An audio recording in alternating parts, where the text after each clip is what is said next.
नमस्कार दोस्तों, स्वागत है आपका अनलिमिटेड स्टोरी पर। दोस्तों, आज की कहानी है राजा की राजकुमारी।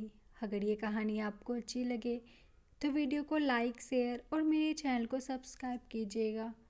तो चलिए सुनते हैं कहानी।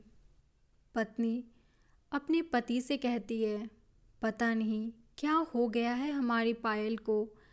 कल रात को खाना भी नहीं खाया उसने और रो भी रही थी। अभी सुबह जगाने गई तो फिर से रो रही थी। वजह पूछा तो बस इतना ही बोली कि प्लीज़ माँ, मुझे अकेला छोड़ दो। मुझे लगता है शायद उसे किसी ने प्यार में धोखा दिया है। डर लगता है कहीं वो खुद को नुकसान न पहुँचाए। पति थोड़ी खामोशी के बाद कहता है, ठीक है, मैं देखता हूँ। इतना कहकर वो अपनी बेटी के कमरे में जाते हैं। पिता बोले, कैसी हो बेटा? बेटी ने कहा, प्लीज़ पापा, मुझे कुछ दिनों के लिए अकेला छोड़ दीजिए। पिता बोले, ठीक है बेटा, मगर एक शर्त है मेरी। बेटी बोली, बोलिए पापा। पिता ने कहा, बस तुम्हें एक बकवास कहानी सुनाना चाहता हूँ, तुम सुन लो, फिर हम तुम्हें डिस्टर्ब नहीं करेंगे। बेटी बोली, ठीक है पापा, सुनाइए। पिता बोले, आज से करीब 20 साल पहले एक राजा हुआ करते थे, बेहद अमीर। उनके 2 बेटे थे। बड़ा बेटा बेहद आज्ञाकारी और ईमानदार था। उस राजा को अपने बड़े बेटे पर नाज था। उसकी शादी एक खूबसूरत लड़की से कर दी गई। फिर वह खूबसूरत लड़की गर्भवती हुई। घर में खुशियाँ ही खुशियाँ छा गई, मगर राजा की जिद थी कि बेटा ही हो। फिर राजा ने अपनी बहू को गर्भ का चेकअप करवाने को कहा तो पता चला कि गर्भ में लड़की है। राजा ने अपने बेटे को हुक्म दिया कि लड़की को गिरा दिया जाए।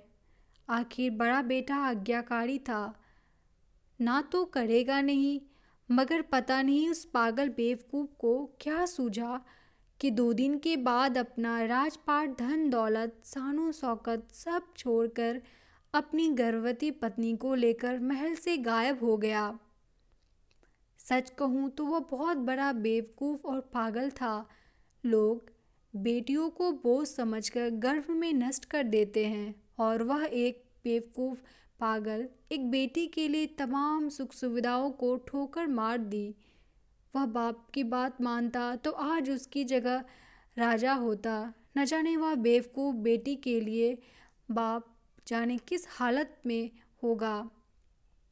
तभी पायल की माँ वहाँ आकर कहती है कि वह बेवकूफ़ बेटी के लिए पागल शख्स और कोई नहीं, यही तेरे पिताजी है, तुझे अपनी सच्ची कहानी सुना रहे हैं। तो कहती थी ना कि मम्मी, नाना नानी को तो मैंने देख लिया, काश पापा अनाथ न होते तो दादा दादी का चेहरा भी देख लेती। तो तेरे पापा अनाथ नहीं हैं, तू बड़ी होकर जिद न करे दादा दादी से मिलने की, इसीलिए तुझसे सच छुपाया गया। फिर तेरे पापा ने तेरे पैदा होने के बाद एक कसम ली कि तेरे अलावा दूसरा संतान फिर कभी नहीं होगा। अखबार में इश्तेहार देकर तेरे दादा दादी ने बेटी को लेकर ही वापस आने को कहा। मैंने भी जोर दिया वापस जाने को, मगर तुझे गोद में उठाकर तेरे पापा ने बस इतना ही कहा, जिस घर में मेरी प्रिंसेस की हत्या का फरमान निकाला गया हो, वहाँ एक राजा कैसे सांस ले सकता है। अब नज़ारा अलग था। पायल की आंखों में पापा के लिए सम्मान, उनकी मोहब्बत के लिए ढेर सारा प्यार और उनकी कुर्बानी के लिए इबादत करने का जी कर रहा था। आंसू थमने का नाम नहीं ले रहे थे, मगर सब कुछ अब सिर्फ पापा के लिए था। पापा ने बस आखिरी शब्द इतना ही कहा अपनी बेटी को कि मैं नहीं जानता कि दुनिया तेरे बारे में क्या सोचती है, मगर तू मेरे लिए बेहद अनमोल है।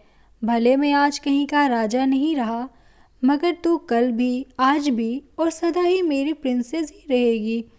बेटी ने दौड़कर अपने पापा को गले लगाकर रोते हुए कहा, आप असली में राजा हो पापा, और मैं आपकी प्रिंसेस। सबकी आंखें गीली हो गई, मगर वह एक नई सुबह की शुरुआत थी जहां प्रिंसेस फिर से अपनी रियासत में लौट आई थी।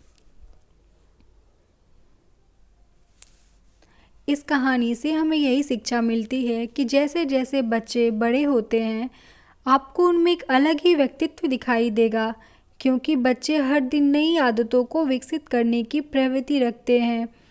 जैसे जैसे दिन आगे बढ़ता जाता है, आपका बच्चा संभवतः एक पुरानी आदत को पीछे छोड़ देगा और किसी नई आदत को अपनाएगा। बस ज़रूरत है उन्हें संभालने की। धन्यवाद।